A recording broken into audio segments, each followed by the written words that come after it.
Monsieur, de retour avec nos invités, Brice Landry Déco, Patrick André-Serge Makaba, qui sont là aujourd'hui pour parler avec nous de l'actualité congolaise et surtout nous présenter leur offre politique. Vous suivez donc le live du samedi avec des invités qui sont là avec moi. Alors, messieurs, nous évoquions tout à l'heure cet aspect lié au renouvellement des personnes.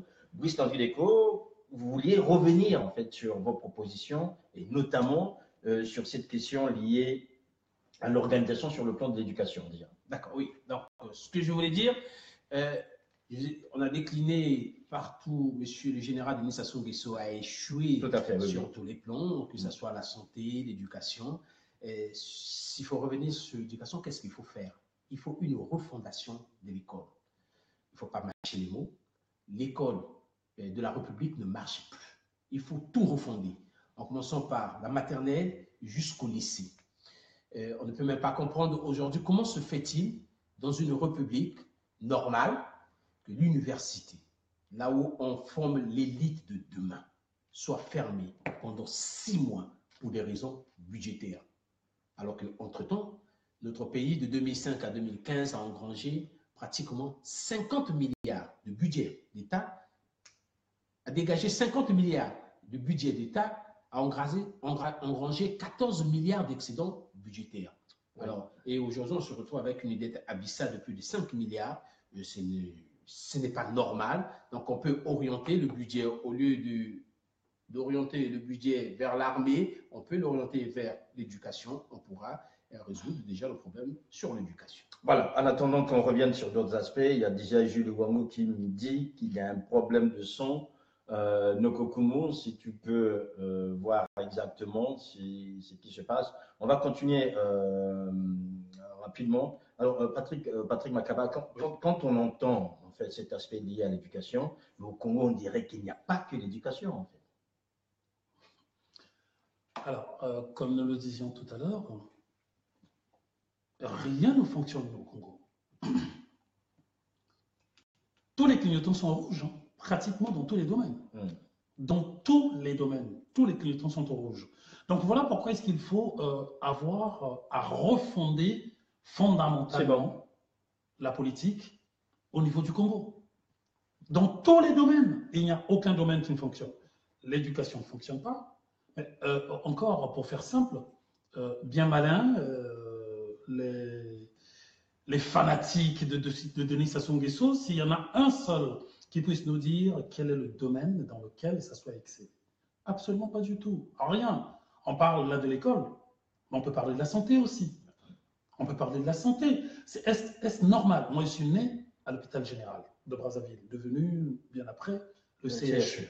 Mais tout le monde connaît quelle est la situation du CHU aujourd'hui. Quelle est la situation du tissu sanitaire au Congo aujourd'hui. C'est lamentable. Lamentable. Alors, il faut revoir toutes les choses en place et pour cela, il faut des hommes, des nouveaux qui puissent arriver. Ceux qui sont là, Sassou et ses hommes sont à bout de souffle.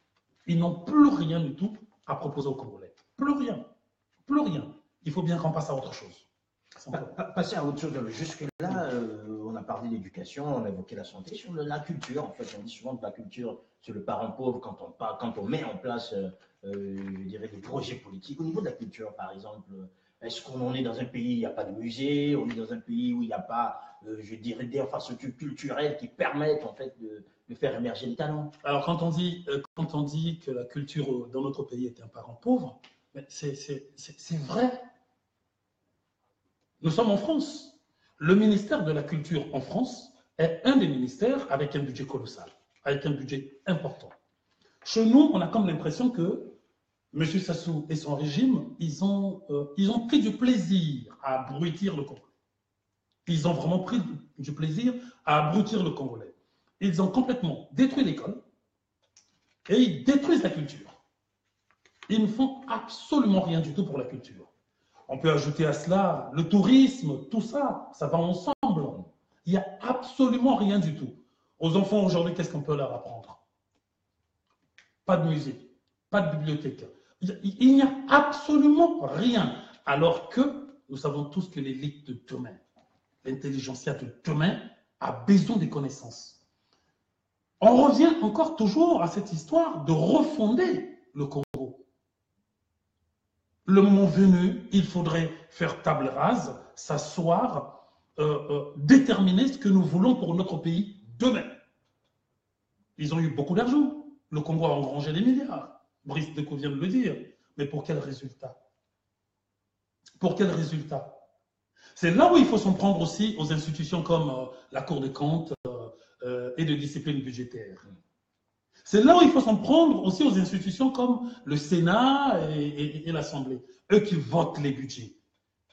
Ils n'ont pas que pour fonction de voter le budget. Ils ont aussi pour fonction de contrôler l'exécution de ce budget. La Cour des comptes et de discipline budgétaire, ils étaient où? Ils ont laissé filer les déficits. Aujourd'hui, on se retrouve avec des routes de M. Bouya complètement défoncées, alors qu'on nous a dit qu'on avait construit des infrastructures au Congo.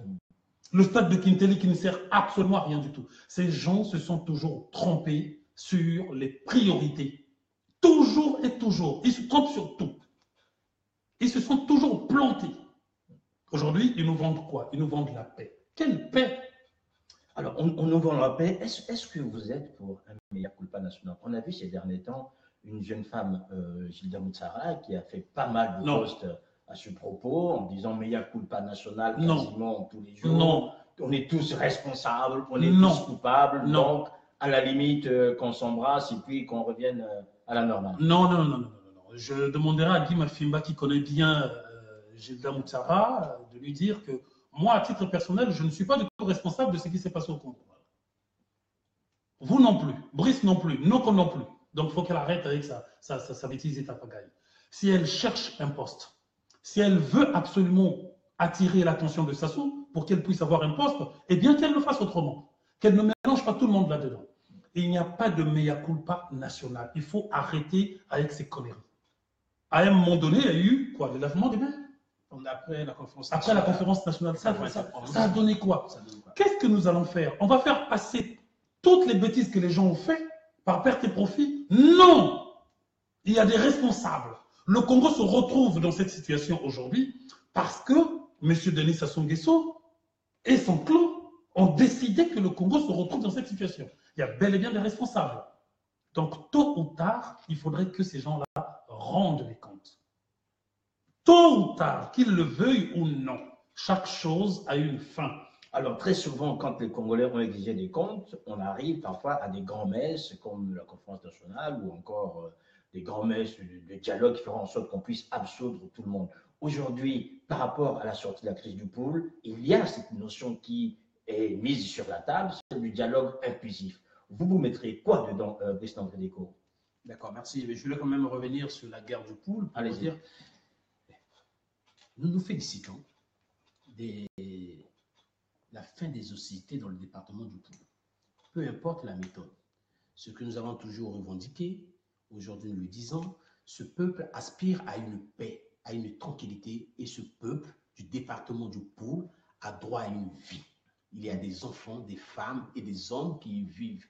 Et il y a pas mal de choses qu'on peut réaliser dans ce département, qui a été mis entre parenthèses par la volonté d'un homme qui a voulu distraire tout un peuple ou l'opinion nationale et internationale pour nous sortir un certain tournis terroriste. Il est passé de terroriste, rébellion, terroriste, et aujourd'hui quelqu'un de fréquentable. Donc on nous annonce même demain d'être dans le gouvernement qu'il pense mettre en place. Nous sommes tout à fait d'accord. Mais lorsqu'on parle de cette messe que tout le monde a demandé depuis la fin de l'élection présidentielle, tout le monde a crié, a demandé un dialogue sous l'égide de la communauté internationale. Mais qui décide? Le dialogue sous l'égide de la communauté internationale, c'est bien. M. Sassou, ça fait 2 ans que l'opposition réclame ce dialogue. On ne voit pas venir le dialogue. Donc nous n'allons pas continuer à insister avec un dialogue. Il faut laisser tomber. Pour l'instant, pour le son, je ne vois pas le but d'un dialogue sous l'égide de la communauté internationale. Je ne vois pas comment. Ça fait partie des revendications. De qui? Mais non, mais là, on ne parle plus de guerre au niveau du pouls. C'est tout ce qu'on cherchait. Ça, ce sont des questions politiques. Des questions politiques. La classe politique a appelé à se retrouver. Oui, appelé à se retrouver. Mais il faut trouver les modalités de ne pas braquer M. Sassou. Parce que c'est lui qui décide. Moi, je ne sais pas, lorsque nous parlons, les gens disent, nous voulons faire un dialogue pour dépouiller M. Sassou de tous ses pouvoirs. Vous allez accepter, vous, si vous étiez président de la République? Quelqu'un qui vient vous voir pour vous dire, écoutez, nous voulons un dialogue pour vous dépouiller de tous vos pouvoirs. Non, ce n'est pas comme ça qu'il faut faire. C'est pour ça que nous disons, il faut affaiblir M. Sassou Nguesso petit à petit. Vous avez vu ce que M. Kolela a fait sur RFI, mais les murs de Pinambouchi, c'est tout ce qu'on lui demandait de faire. S'il y a un Kolela, 2 Kolela, 3 Kolela qui font la même chose, je pense que M. Sassou sera affaibli. Et sachez-le que M. Sassou n'agit que par contrainte. S'il n'y a aucune contrainte, je ne vois pas comment M. Sassou peut appeler à un dialogue. Je veux bien qu'il y ait un dialogue. Le mot, il est tellement beau que vraiment M. Sassou, un bon matin, se lève pour convoquer le dialogue. Là n'est pas encore le vrai problème. Le problème de notre pays, c'est parce que moi, je voulais bien qu'on revienne sur le fonctionnement de notre pays. Oui, on peut revenir, il n'y a pas de souci, on peut revenir. Nous avons 2 chambres au Parlement. Nous avons le Sénat et l'Assemblée nationale. Les 2 chambres du Sénat, leur budget de fonctionnement annuel est pratiquement à 30 milliards. Nous pouvons bien faire les économies. Si on n'a pas le courage de supprimer le Sénat, mais nous pouvons diminuer les émoluments que j'ai proposés, que nous avons proposés des sénateurs et des députés pour faire des économies au moins de 10 milliards. C'est-à-dire passer de 30 milliards à 20 milliards pour le fonctionnement des 2 chambres. On peut supprimer le Sénat. Macky Sall au Sénégal l'a supprimé. Voilà, et qu'est-ce que ça produit? Macky Sall a supprimé le Sénat pour investir ce budget dans une centrale solaire. C'est ça.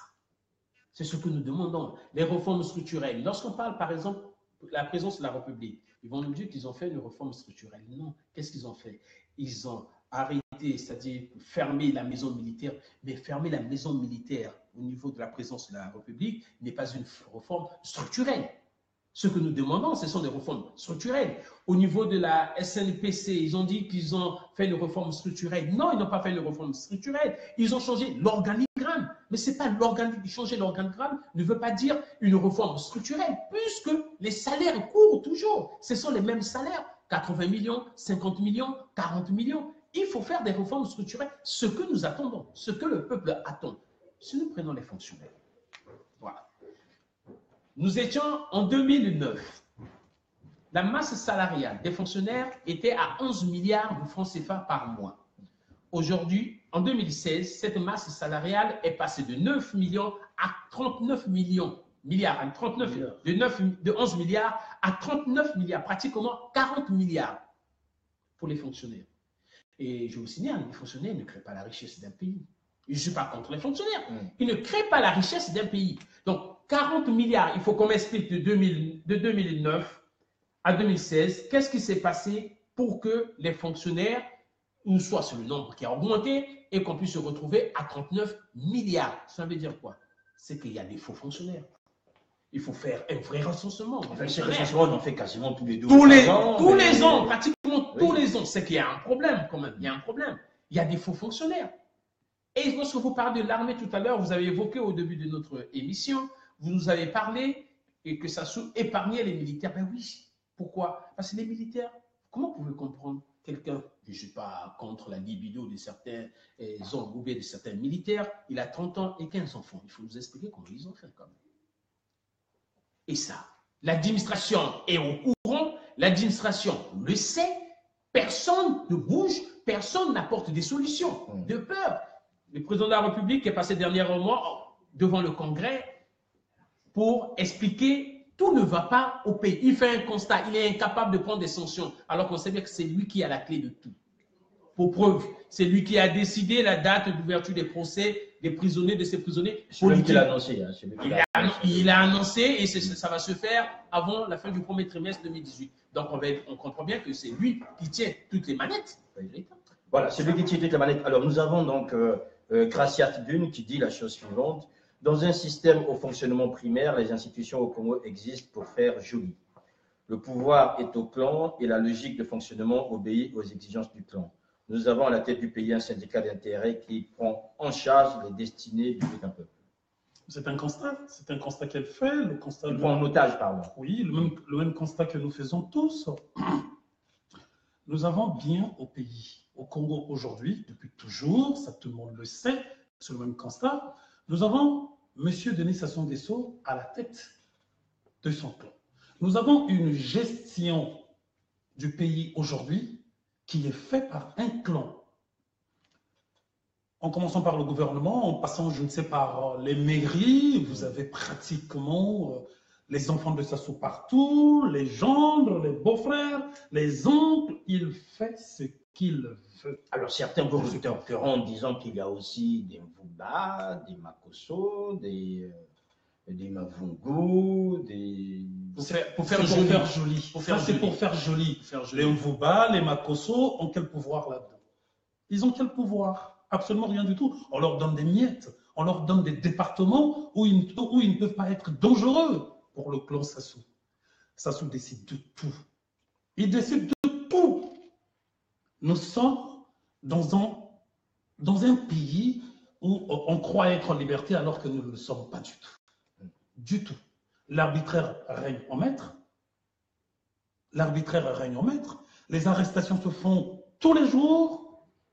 Nous avons, comment tu l'appelles, Ngakala, Okongakala, qui passe son temps à nous faire ses sketchs à la télé. Mais de l'autre côté, nous avons bien de la gabégie, Bouya et consorts. Pourquoi le procureur de la République ne se saisit pas des dossiers? Il voit bien comment le pays est géré, les projets qui vont à volant. Pourquoi il ne se saisit pas de toutes ces choses-là? Nous avons par exemple le Conseil économique et social tenu par Tassoua. Mais le Conseil économique et social a le pouvoir de se saisir, de s'auto-saisir sur toute question concernant l'économie, le social et l'environnement, en dehors du budget. On va me dire que Tassoua et son Conseil économique et social ne voient pas comment est géré le pays, comment sont gérés les budgets qui sont alloués au programme, puisque déjà même avant ça, en amont, ils sont saisis, le Conseil est saisi de tout projet, programme et plan à mettre en place. Pourquoi ne se saisit-il pas? C'est parce qu'ils n'ont pas les moyens. C'est parce qu'ils ne peuvent absolument rien faire. Nous sommes dans un pays dont la gestion est simplement clanique. On nous parle de Sassou ici, on nous parle de Bouya par là, on nous parle de Jean-Dominique Okemba par ici. Il n'y a que de Coco, de Kiki, il n'y a que. Alors, il n'y a que, saluons au passage Virginie Loubello. Alors, il y a Gaylor Fortuné Poibou qui pose la question suivante. Comment comptez-vous faire partir Sassou? Quelles sont les actions palpables que vous avez menées afin que le tyran parte du pouvoir? Le verbe ne suffit plus. Alors, M. Poibou le sait très bien que depuis longtemps, s'il y avait vraiment une recette magique pour faire partir Sassou, on l'aurait fait partir. Vous comptez sur la magie, en fait. Non, s'il y avait une recette. Invoquer la magie, donc si cette requête était magique, s'il y avait une recette magique, oui. On fait tout ce qu'il faut.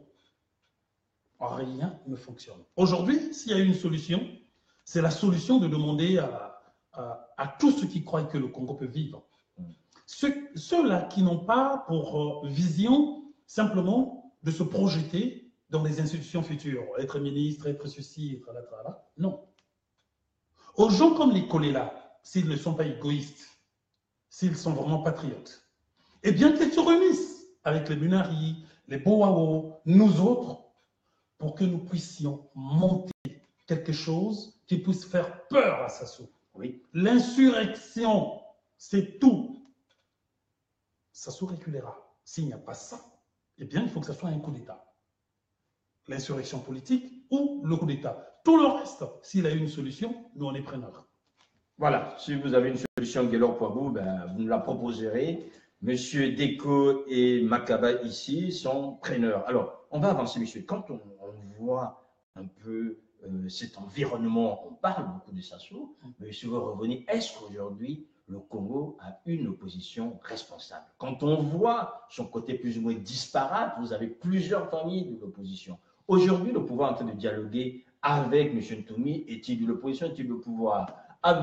Kolila aujourd'hui est accusé d'être du côté du pouvoir. M. Tatima Biala, lui, se revendique toujours de l'opposition, puisqu'il est chef de file de l'opposition, sauf qu'il est nommé par le pouvoir. Et de l'autre côté, vous avez ce qu'on qualifie aujourd'hui de l'opposition radicale, Bouao et consorts. Est-ce que vous avez là des éléments qui vous permettent de compter sur cette opposition afin de renverser Sassou?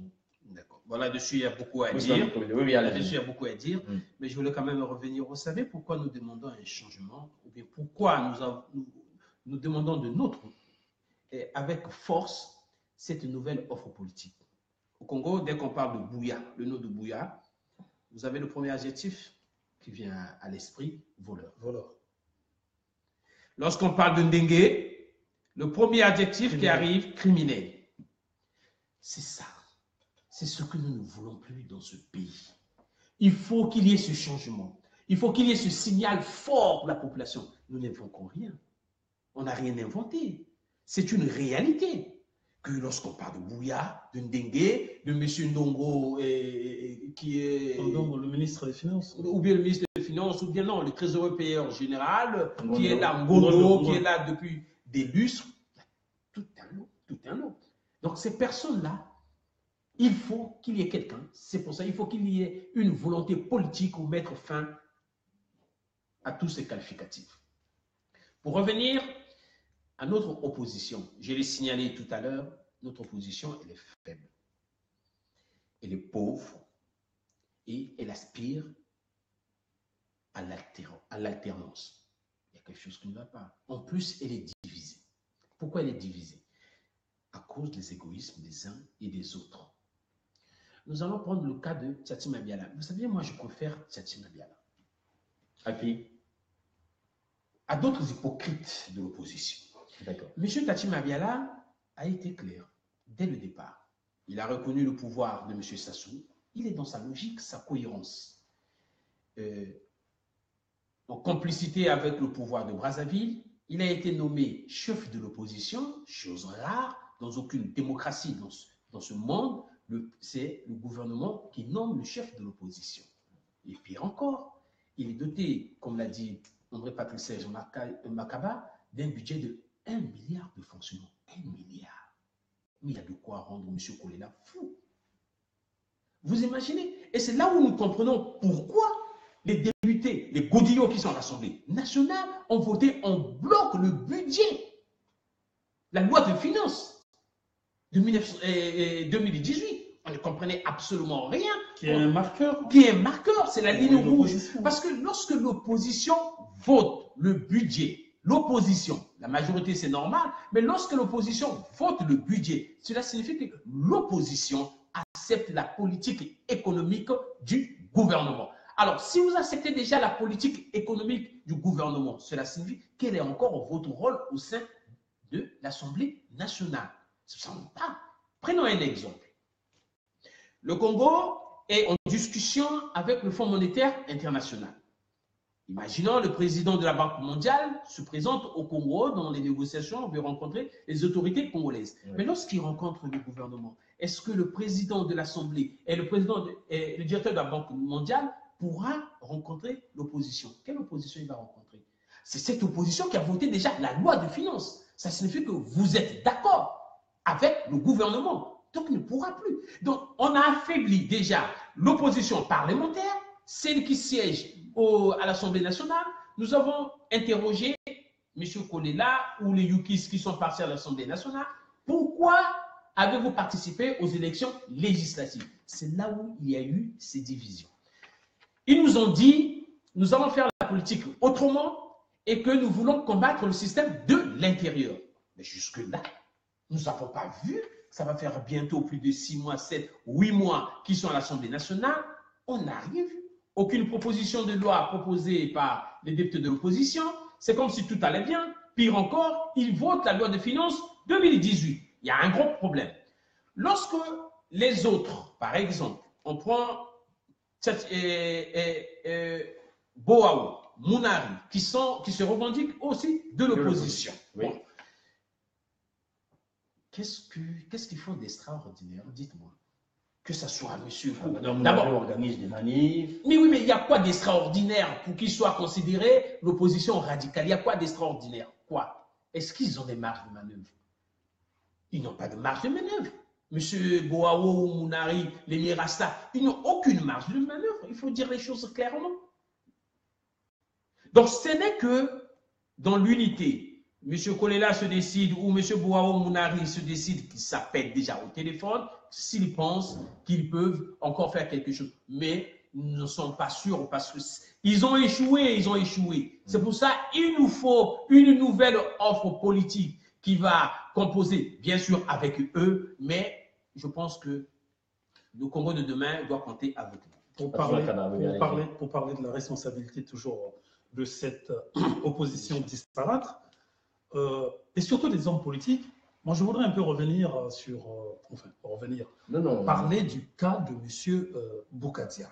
Alors, M. Boukadia est peut-être en train de réunir ses partisans là aujourd'hui, hein, donc peut-être qu'il n'aura pas le temps de vous écouter, mais... On va y arriver. Oui. On termine notre plateau et on va filer vers M. Boukadia. D'accord. Alors, M. Boukadia dit qu'il est un opposant. Un homme politique doit commencer par briller par une certaine forme de responsabilité. Le rassemblement. Je ne comprends pas du tout la position de M. Boukadia.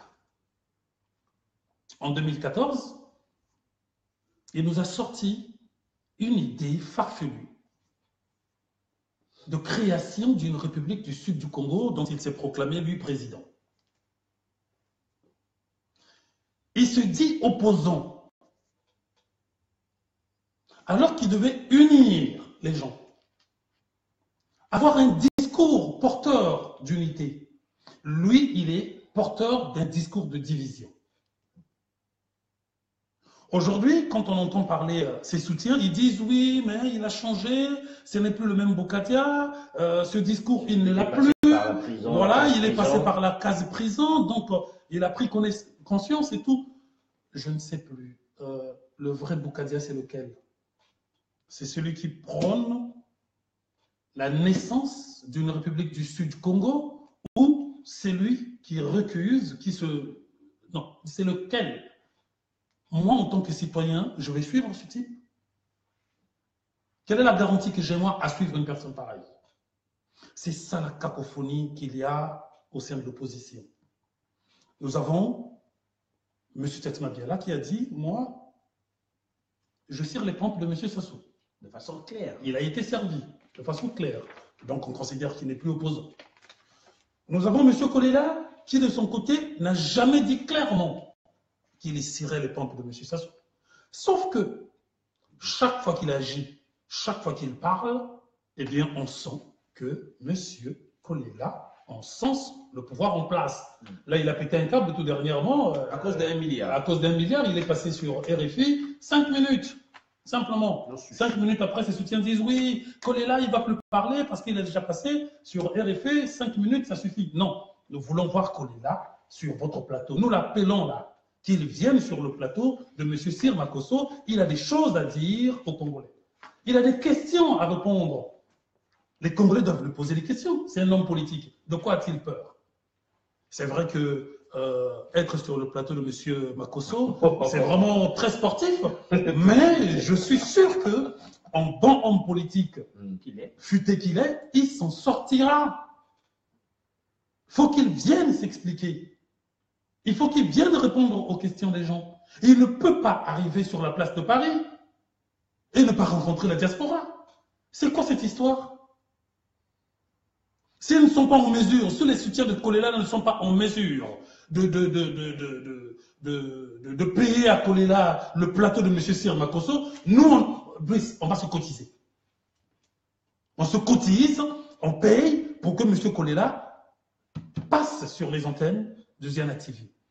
Voilà un peu la cacophonie. Et de l'autre côté, vous avez les Claudine et M. Boawo qui tentent de tout faire. Mais comme a dit Brice, ils n'ont pas de marge de manœuvre. Voilà l'opposition que nous avons. Pour rester dans ce style de l'opposition, vous garderez la parole, oui. Patrick Makaba. Donc, il y a Chevalier Noir Keyon qui dit la chose. Donc, nous avons une opposition farfelue qui n'a aucun programme pour libérer le pays aux mains des oppresseurs. On confirme. Mais on confirme, oui. Nous le confirmons. Mais elle est disparate. Elle est disparate. Elle est où cette opposition? Elle est où? Vous avez Claudine, Mme Munari et M. Boao d'un côté qui essaient de faire les choses avec les moyens de bord. Ils sont tout le temps embastillés. Et encore pire, quand ils sont embastillés comme ça, les autres opposants ne se lèvent pas pour condamner l'embastillement. Ils se réjouissent même. Ils se réjouissent même. On n'a jamais entendu M. Kolela dire quoi que ce soit. M. Boukadia est consort. Non, ils sont contents. Ils sont contents. Là, nous avons qui en prison? Nous avons M. Okombi Salissa en prison. Nous avons M. Le général Bokoko, Jean Gwabi et consorts en prison. Quand vous entendez M. Kolela parler, généralement, il est lude. Ce chapitre-là. Mais il a déjà dit qu'il ne fallait pas lier le sort des prisonniers politiques à la question du pôle, par exemple. Donc pour lui, les prisonniers politiques, c'est une chose, la question du pôle, c'en est une autre. Et alors, même si on fait comme ça, oui. Même si on fait comme ça, on a déjà entendu monter au créneau pour les défendre? Jamais. Jamais. Jamais. Lui, il est content. Pourtant, il a les marges de manœuvre. Mais qu'est-ce qu'il fait, lui? Il a déjà fait quoi? Rien. Depuis que les élections présidentielles ont pris fin, depuis que les autres ont été emprisonnés, depuis que les Claudine et consorts sont embastillés, ne peuvent même pas sortir de Brazzaville. Lui, il sort. Là, maintenant que nous parlons, il est en France. Depuis quand a-t-il été dans la Likwala après les élections présidentielles? Depuis quand a-t-il été dans la Sanga, dans les plateaux, dans le Kouilou, dans la Likoumou, dans le Nyari? Quand? Rien. Et rien. Donc, il faut qu'on arrête un peu de se foutre la gueule des autres. Arrêtons voilà, alors, avec ça. Vous savez, oui, allez-y, Brice Ndideko. La déclaration de M. Kolela était très maladroite. Pour un homme politique qui aspire à devenir président de la République ou qui sollicitera le suffrage des Congolais, ne peut pas tenir ce genre de discours. On peut comprendre que ce discours sorte de ces lieutenants ou bien de ces fanatiques youkistes, encore. Mais un homme politique ne peut pas venir tenir, même si je comprends bien aujourd'hui qu'il veut venir au chevet du peuple du poule, pour dire il faut dissocier le problème de Ntoumi et des prisonniers politiques. Je vais vous poser la question qui est simple. Imaginons demain que ces prisonniers politiques sortent, c'est-à-dire Mokoko, Boao et les autres, Jean Gwabi, et tout. Quel serait leur sentiment devant M. Kolela? C'est ça le problème. C'est-à-dire qu'il ne faut pas être maladroit, même s'il veut dire quelque chose qui est censé, mais ce n'est pas à lui, l'homme politique, demain, qui va solliciter le suffrage du peuple, de tenir ce genre de discours. C'est un discours idiot. C'est un discours idiot. C'est ça. Bon, vous savez que M. Kolela a des sérieux problèmes de communication. J'espère qu'ils ont essayé de faire maintenant, ils ont un porte-parole. Voilà, nous espérons. Oui, voilà, de temps en temps, prendre la parole pour dire les choses au nom de Yuki et de M. Kolela. À qui nous souhaitons déjà, d'ailleurs, bonne chance au frère Fabrice. Voilà, alors, messieurs, on va avancer puisqu'on arrive quasiment bientôt vers la fin. Il y a Messinol Nyakissa qui dit « Est-ce que le pasteur Ntoumi est la seule personne maintenant libre qui peut faire chuter le système? Sinon, quelles sont vos contributions sur le terrain de la diaspora? Parce que les vrais opposants sont en prison, vous l'avez évoqué tout à l'heure. Est-ce que les vrais opposants sont en prison aussi pour vous? » Bon, on ne peut pas dire que les vrais opposants sont en prison. Il y a quelques opposants qui sont en prison. Aujourd'hui, le président de la République, le général Denis Sassou Nguesso, a pris l'engagement qu'il y ait un procès sur les opposants. On suppose que d'ici la fin du mois de mars, il y aura un procès et que ces opposants vont retrouver la liberté, premièrement. On ne peut pas considérer M. Ntoumi aujourd'hui comme le seul interlocuteur de l'opposition congolaise. Non. La guerre du pool, mais c'est ce que je disais, la guerre du pool a commencé le 4 avril, matin du 4 avril 2016, après la proclamation des résultats, notamment par le ministre Mbongo. Après le hold-up électoral. Voilà, après le hold-up électoral. Donc, il y a bien une cause. Est-ce que c'était une diversion aujourd'hui? On ne comprend pas tout ce qui s'est passé. Moi, j'aurais souhaité, sincèrement, avec l'accord signé, je ne sais pas, les résolutions de la crise, j'aurais souhaité qu'il y ait quand même un procès pour qu'on puisse établir les responsabilités. C'est trop facile de laisser les choses comme telles, Et aujourd'hui, on nous parle, bon, M. Ntoumi, il n'est plus terroriste, on a levé les poursuites judiciaires et tous les ninjas doivent sortir, il faut désarmer les ninjas. D'ailleurs, sur le problème de désarmement, et on a le courage de parler. Il n'y a pas que les ninjas qui ont eu des armes et les cobras. Pourquoi ceux qui sont au nord du Brazzaville, il n'y a jamais eu cette initiative de désarmer cette partie du Congo? Pourquoi? On commence aussi, je veux bien qu'on puisse désarmer les ninjas. Vous avez même fait une proposition de racheter les armes, très bien. Mais pourquoi ça ne se fait pas au nord? Pourquoi 2 poids 2 mesures? L'autre problème, aujourd'hui, le peuple du Poul a souffert. Le peuple n'était pas responsable des bombardements qu'ils ont subis.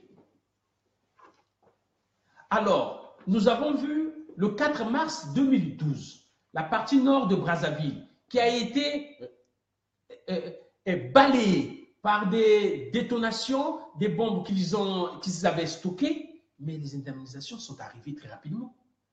On a indemnisé. On n'a pas créé une commission pour évaluer directement. Il y avait eu un fonds d'urgence qui a été dégagé. Et beaucoup des frères et sœurs, compatriotes de la partie nord de Brazzaville en ont bénéficié. Alors, aujourd'hui, pourquoi, pour indemniser les populations qui sont dans le pôle, il faut attendre une commission? C'est tout ça. C'est le tissu social que nous devons reconstruire. Ce climat malsain que nos dirigeants politiques entretiennent crée de la frustration auprès des autres. C'est pour cela, aujourd'hui, lorsque Patrick Makaba parle de Boukadia, nous devons aller l'écouter, qui nous dise qu'est-ce qu'il ressentait, pourquoi a-t-il tenu des propos pareils de l'État du Sud. Est-ce que compte tenu de ces injustices, mais en homme d'État, on ne peut pas, ou bien un grand homme politique ne peut pas tenir des discours de division ou de scission d'un État. Voilà, vous avez évoqué la question du tribalisme. Il y a Alain Ondé qui pose la question. Bonjour à vous tous. Quelles sont vos propositions pour dissoudre le tribalisme au Congo? Puisqu'on a vu déjà là sur les questions pratiques, il y a quand même une gestion assez un peu bizarre, assez géographique. Est-ce que là, qu'est-ce que vous avez comme proposition? Est-ce que vous entendez par tribalisme? C'est ça le problème. Moi, je pense que le tribalisme, c'est un faux problème. Si on pouvait mettre le mérite au cœur de nos actions, ou de l'action publique, le problème du tribalisme, ce n'est pas ça. Parce que je peux nommer, moi, mon fils, mon frère, à des postes de responsabilité si je suis président de la République. Mais à condition qu'il soit compétent. C'est ça le problème. Et que le travail se fasse. Et le travail se fasse. C'est surtout ça le problème. Parce que lorsqu'on parle de problème de tribalisme, mais c'est parce que le travail ne se fait pas. Si le travail et les richesses du pays étaient repartis de façon équitable, personne aujourd'hui ne parlera de tribalisme. Parce qu'on a l'impression que le pays est dirigé par un clan et c'est le seul clan qui bénéficie, qui a pris tout un pays en otage. C'est surtout celui-là le problème. Et c'est pour cela naît ce repli identitaire. Donc je pense que le problème du tribalisme se pose à la répartition équitable des richesses du pays et de mettre la méritocratie au lieu de la médiocrité. Enfin, mettre des médiocres à la place des sachants. Voilà, en attendant que les médiocres partent et que les sachants prennent la responsabilité, il y a donc Moana Zambi, je suppose que c'est un pseudo, et vous proposez quoi concrètement comme stratégie pour mettre fin à la dictature au Congo? Comprenons que les opposants sur place essaient de faire de leur mieux. Après, on ne peut pas considérer les choses de la même manière dans une lutte. Ben oui, on en a parlé là. Déjà, ça c'est peut-être la troisième ou la quatrième question. Ben, on revient sur quasiment, oui, quand les gens arrivent, c'est vrai qu'il est un peu tard. Oui, oui. Il y a des questions auxquelles on Deux choses simplement, où c'est un coup d'État pur et dur, on en termine avec le système, où il faut s'organiser pour mettre en place, créer les conditions d'une insurrection. C'est tout. C'est tout. Entre les deux, si on n'arrive pas, eh bien, mettons en place les conditions pour aller s'asseoir, se mettre autour d'une table, regarder concrètement ce que nous devons faire. Il n'y a pas autre chose. Après, s'il y a quelqu'un qui a une autre solution, eh bien, tous les Congolais sont preneurs. Les Congolais sont preneurs. Landry Titembo, ma dernière question, quel est le pourquoi qui a poussé nos deux intervenants de venir de prime abord sur le ticket régional de Katangé? Une nouvelle mode de positionnement régional ou juste le fait des hasards? Déjà, premièrement, le grand Katangé pourra quoi? Oui, donnez la parole au grand Katangé parce que c'est lui qui le revendique haut et fort et qui signe. Alors, oui, moi je le revendique haut et fort, je le signe. J'aurais aimé que beaucoup le fassent aussi. Mes compatriotes d'autres départements le fassent aussi. Moi, je suis très fier, mais vraiment fier d'être congolais, mais aussi très fier d'être ressortissant de la Likwala. Mais vous êtes le seul, là, quasiment dans toute la communauté, qui signait de votre appartenance régionale. Exactement. En plus, le grand Katangé, il avait fait quand même un peu osé, le grand Katangé. Exactement. C'est les petits Katangé, alors. Il est là, le petit Katangé. Non, c'est simplement une manière de mettre en lumière ce département en valeur, ce département oublié, abandonné. C'est surtout ça. Un département très riche, mais que Sassou a décidé de laisser à l'abandon. La Likwala, c'est un désastre sur tous les plans. Ça, c'est la première des choses. Deuxièmement, c'est pour dire aux gens que culturellement aussi, cette région est riche.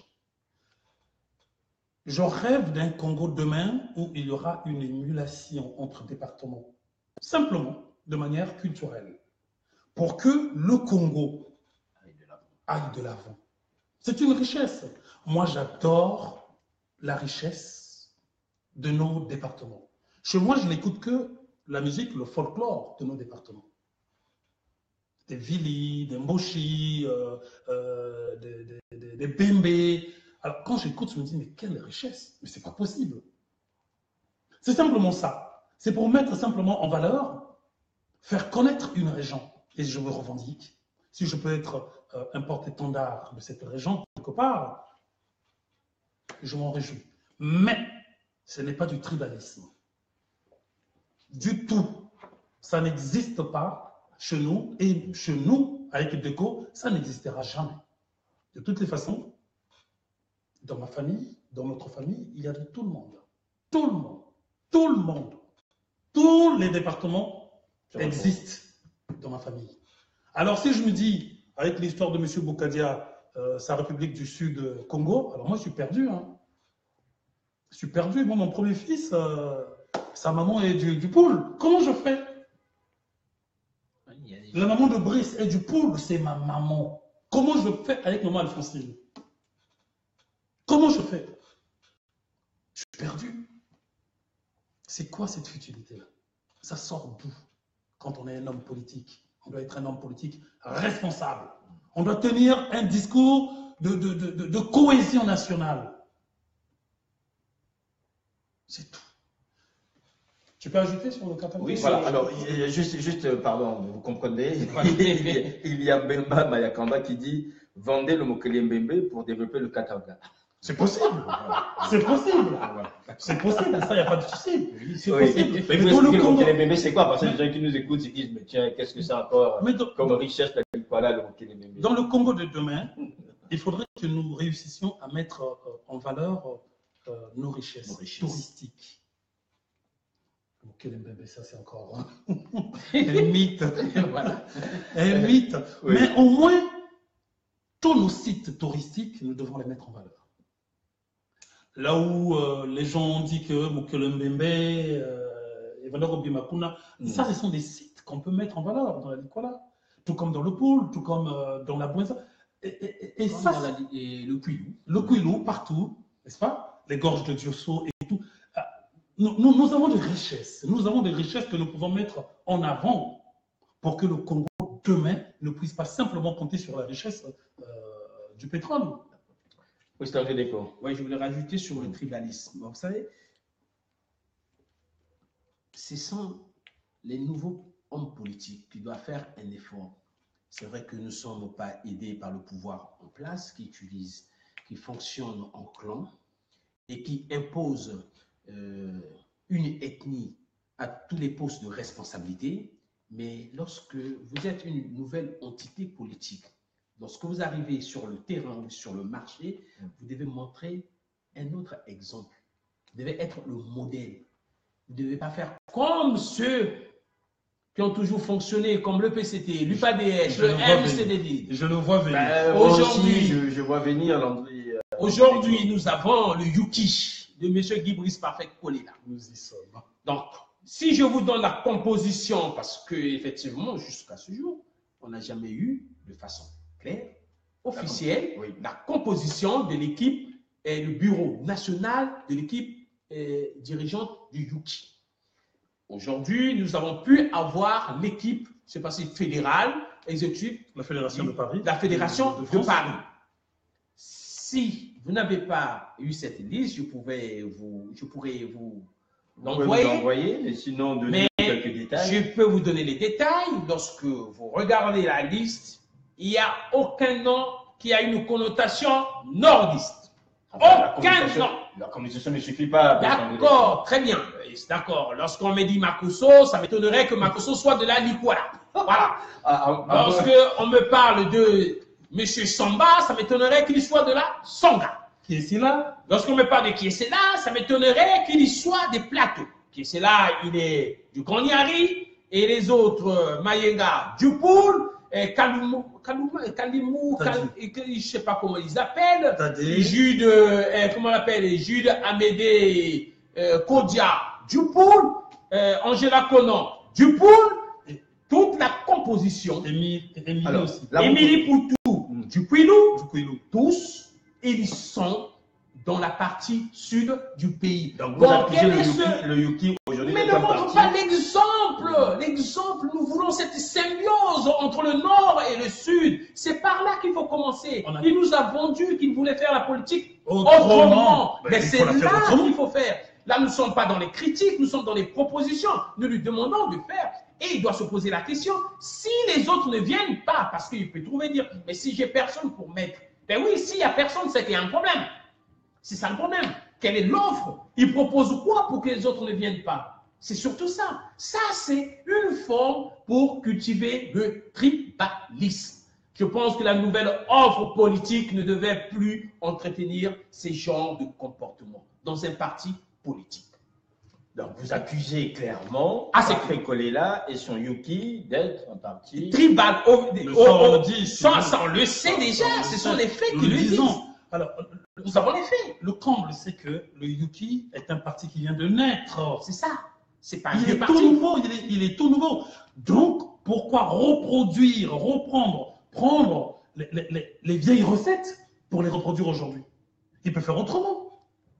Est-ce que si on vous proposait des postes en Yuki, vous les prendrez? Non, pas pour le moment. Pas pour le moment. On ne cherche pas des postes. Non, on ne cherche pas des postes. C'est pas, comme ça. Ce ne sont pas les seuls du nordistes ou bien les gens qui sont de la Likwala, la Songa, les plateaux. Il faut convaincre. C'est ce que j'ai dit, effectivement. Il faudrait qu'il y ait une offre politique. Nous avons eu ces demandes. On a été contactés. Monsieur Makosso, qui a dit clairement que nous voulons avoir. Monsieur Makosso, ne nous envoyez pas du tout dans le Yuki actuel. Parce qu'ils vont encore nous chasser. Ils vont nous chasser. Mais oui, c'est parce que c'est... Parce qu'ils ne voudront pas entendre notre discours. Nous n'avons pas notre langue dans la poche. Ils ne vont pas vouloir nous entendre comme d'habitude. Ils vont nous chasser. On va encore se retrouver sur ce plateau C'est vous encore qui allez nous poser la question. Mais vous avez encore été viré une fois de plus. Vous permettez l'expression, finalement, vous êtes des fouteurs de merde. Alors. On n'est pas des fouteurs de merde. Si vous voulez qu'on vous chasse, si vous allez normalement et que vous rentrez dans l'esprit de Yuki. On ne va pas rentrer dans l'esprit de Yuki. Il n'y a pas de raison. Il ne nous convient pas. Il faut changer les choses en profondeur. Parce que lorsque M. Kolela fait un déplacement, il quitte Brazzaville pour venir constituer une équipe, c'est qu'on nous a pondu là, il y a un problème. Il y a un problème quand même. Monsieur Kolela paie son billet, il quitte Brazzaville pour venir nous reproduire les mêmes bêtises alors que nous avons décrié cela. Il y a un problème. À la limite, il ne se prononce pas là-dessus, puisqu'il n'est pas prêt. S'il n'est pas prêt, il ne se prononce pas. Il n'y a personne. Vous avez suivi, c'est un bureau provisoire. Ils ont pris le soin de le dire provisoire. Pourquoi ils disent provisoire? Il y a tout le monde. Pourquoi ils disent provisoire? Parce qu'ils savent bien qu'il y a un problème. Alors pourquoi ils se sont précipités pour faire un truc provisoire? C'est ça. Il faut aussi dire une chose, messieurs, on arrive quasiment à la fin. On n'a pas parlé d'une catégorie de Congolais, ce sont les jeunes. Oui. La jeunesse congolaise, c'est vrai qu'on a abordé dans différentes questions, elle se retrouve quasiment dans toute la transversalité du pays. C'est une jeunesse aujourd'hui qui est abandonnée, qui est seule, qui doute sur son avenir. Certains, quand on dit, on voit des jeunes comme vous, vous n'avez pas baigné dans cette culture politique démagogique où les gens ont peur de dire des choses, se disent peut-être ces hommes-là pourront venir ou peuvent nous proposer un discours qui nous arrangerait. Pourquoi aujourd'hui vous ne prenez pas, M. Deko et M. Makaba, vos responsabilités pour faire des vraies propositions en termes d'organisation à ces jeunes? Qu'est-ce que vous avez comme ambition pour les jeunes Congolais? Quand on sait qu'on leur a promis l'autosuffisance alimentaire d'ici l'an 2000, nous sommes quasiment 18 ans après, mais ils ont toujours faim. On leur a promis l'école pour tous, c'est gratuit. Aujourd'hui, il faut quasiment payer pour avoir une formation et encore quelle formation. On leur a promis le plein emploi 10 ans après que les Congolais aient engrangé des milliards de pétrole. Aujourd'hui, ces jeunes sont en train de grandir et de finir chômeurs. Qu'est-ce que vous avez aujourd'hui comme proposition pour ces jeunes Congolais avec il y a l'espoir, puisque la jeunesse est aussi cet espoir qui permet d'avancer et demain de reprendre les choses en main? Bon, allez, c'est ce qu'on appelle par le courage politique. Vous voyez, déjà ce que nous faisons. Déjà ce que nous faisons. Avec ça les galvanise. Tout le nombre que nous avons des partis politiques aujourd'hui au Congo, il faut déjà se poser la question, est-ce que c'est intéressant aujourd'hui de créer un parti politique? Premièrement. Et deuxièmement, quelles que soient les propositions, nobles soient-elles, je ne vois pas comment, si on ne change pas le système, nous pourrons mettre en place tout ce que nous demandons. C'est pour cela que je pense qu'il est impératif que les pouvoirs publics prennent en compte notre déliance. Le FMI peut être une chance pour le Congo à demander des réformes structurelles. Malheureusement, depuis que le FMI est parti, on n'a rien vu.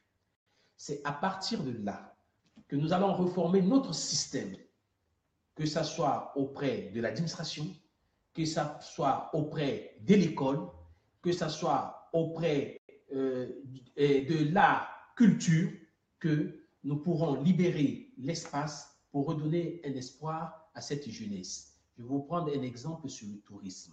Lorsque vous prenez le département du Kwilu, nous avons tout le littoral. Qu'est-ce qu'il manque? De tout le littoral du Kwilu que nous avons là-bas, de transformer en un endroit touristique en construisant les trucs qui pourront générer de l'emploi. Voilà la réponse qu'on peut apporter. Déjà, ça coûte quoi? Ça coûte combien, vu tout ce que nous avons engrangé? Lorsque nous parlons de l'agriculture, parce qu'il faut peut-être penser de l'après-pétrole, l'agriculture peut être porteur, peut générer de l'emploi. Lorsque nous parlons de l'environnement, les nouvelles énergies, les nouvelles formes d'énergie qui existent maintenant, nous avons un pays qui est béni, ce pays, avec le soleil que nous avons. Mais si nous avons des vraies politiques publiques, je pense que nous pourrons générer de l'emploi. Et ce n'est que l'emploi qui va donner de l'espoir à nos enfants. Et en parlant sur le système éducatif, il faut effectivement refonder l'école pour redonner encore plus d'espoir à cette jeunesse qui ne croit plus, effectivement, comme vous l'avez dit, sont abandonnés. Pratiquement 70% de la jeunesse est au chômage. En parlant de l'espoir. En parlant de l'espoir, si Monsieur Deco me le permet, de toute façon, on fait partie de la commission communication, nous sommes en train de mettre en place avec les sœurs et les frères ici, vous le saurez de manière officielle d'ici quelques semaines, une association apolitique d'ISECO, la diaspora au secours des enfants du Congo. Cette association, mais vraiment apolitique, va avoir pour but de venir en aide aux enfants du Congo abandonnés par le biais des programmes, des projets que nous mettrons en place. L'Assemblée générale constitutive va se dérouler d'ici peut-être 2 ou 3 semaines. Le 10 février. Le 10 février, vous serez invités. Et nous sommes en train de tout faire pour vous avoir comme partenaire aussi. C'est par ces genres d'actions que, évidemment, nous allons redonner de l'espoir aux Congolais. À la jeunesse congolaise, je leur dis de tenir bon. Ce que nous faisons, ce que nous disons, c'est un engagement. Ça nous coûte ce que ça peut nous coûter. C'est un engagement. Avoir un discours aussi clair, limpide, c'est pour entretenir cet espoir qu'ils espèrent. Qu'ils espèrent. Rien n'est perdu. À titre personnel, pour Deco et pour moi, nos sorts personnels comptent très peu. Nous viendrons en aide à la jeunesse, en temps opportun, par certainement des projets ou d'autres choses, mais pour l'instant, évidemment, il faudrait qu'on se batte pour que les conditions d'un changement puissent être réunies dans ce pays-là, parce que, évidemment, comme a dit Deco, il y a de la place pour cette jeunesse. C'est de l'espoir de demain. Le Congo de demain, c'est eux. Donc nous nous battons, nous faisons du bruit là, ici. Ce n'est pas pour rien. Ce n'est, mais alors, pas pour rien. On est tout le temps menacés là, des coups de fil et tout. On s'en fiche.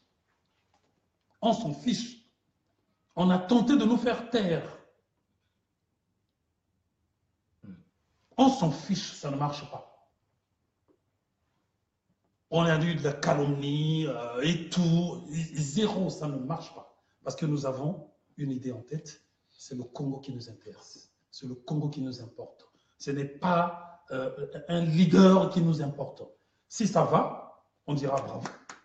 Si ça ne va pas, eh bien on va torpiller. C'est aussi clair que ça. Pour continuer, oui. Et sur la jeunesse, parce que ça peut être, si vous avez constaté, c'est cette même jeunesse aujourd'hui qui se retrouve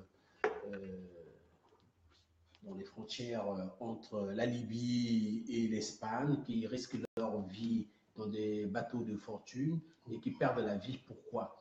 Parce que ces gens fuient la misère qui sévit dans nos pays. Générés par les mêmes voyous.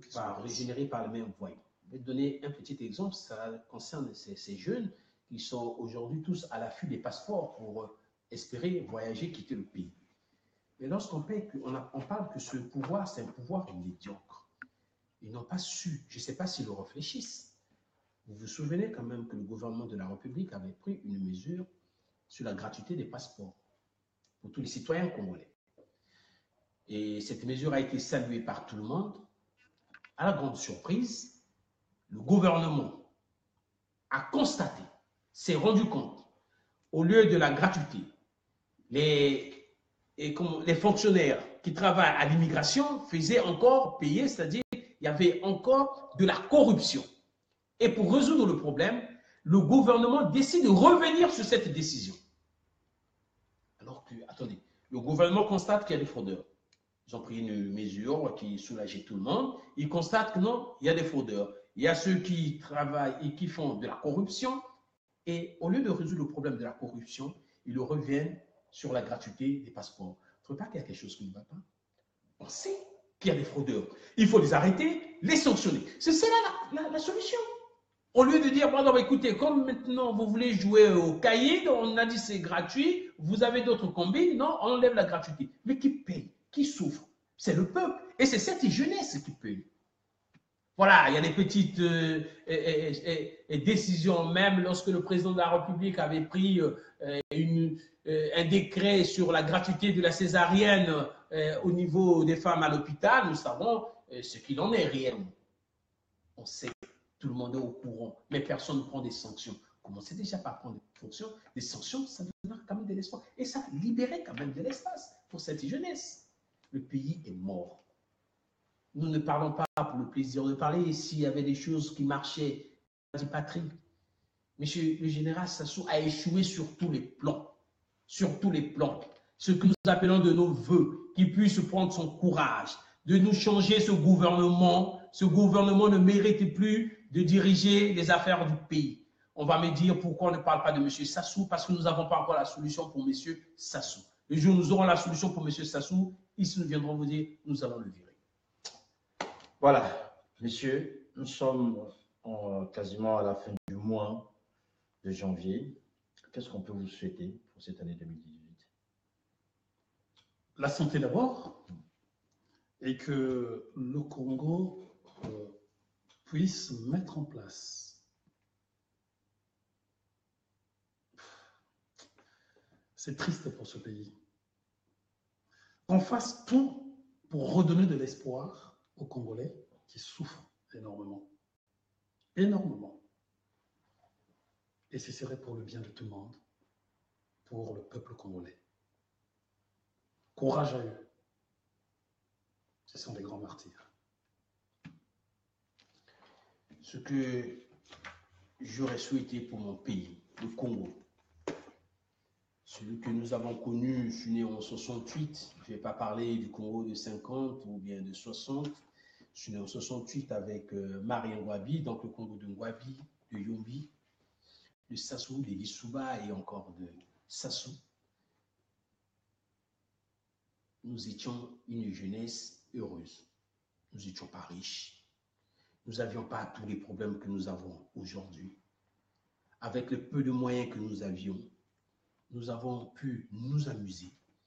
Nous avons pu faire des choses qu'aujourd'hui, il est quasiment impossible de faire pour cette jeunesse ou pour tous les enfants du Congo.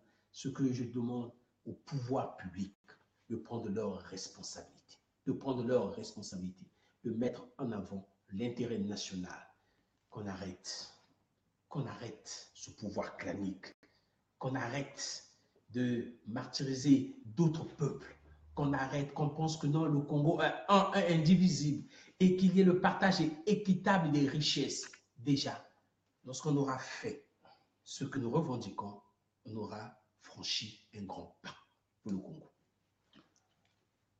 Merci à toi de nous avoir invités. En tout cas, bonne continuation. Ce plateau est un plateau ouvert à tout le monde. Merci pour tout ce que vous ne cessez de faire pour la diaspora. Merci à Noko qui est derrière la caméra, qui a toujours été là. Merci, merci encore une fois de plus. Merci pour tout ce que vous faites pour nous. Merci beaucoup. Voilà, donc c'est sur ce mot qu'on va se quitter. Merci à nos deux invités. Je rappelle donc que je recevais aujourd'hui, dans le cadre de ce live du samedi, M. Patrick Makaba et son compère ou son complice, M. Brice Déco. Merci à Nkokunga Kosso, merci à vous aussi, toujours aussi nombreux, à participer au programme de Zanet TV. J'espère que vous avez pu poser toutes les questions. Sinon, c'est des hommes qui sont connectés, donc vous les verrez, vous les trouverez en ligne sur les différents réseaux sociaux. Je pense que vous pourrez continuer ce débat ou cet échange autour de l'actualité concernant notre pays. Merci encore à vous tous, à Nkokunga, à toute l'équipe du Zanet TV. Portez-vous bien, nous nous retrouverons la prochaine fois. Le programme continue. Au revoir.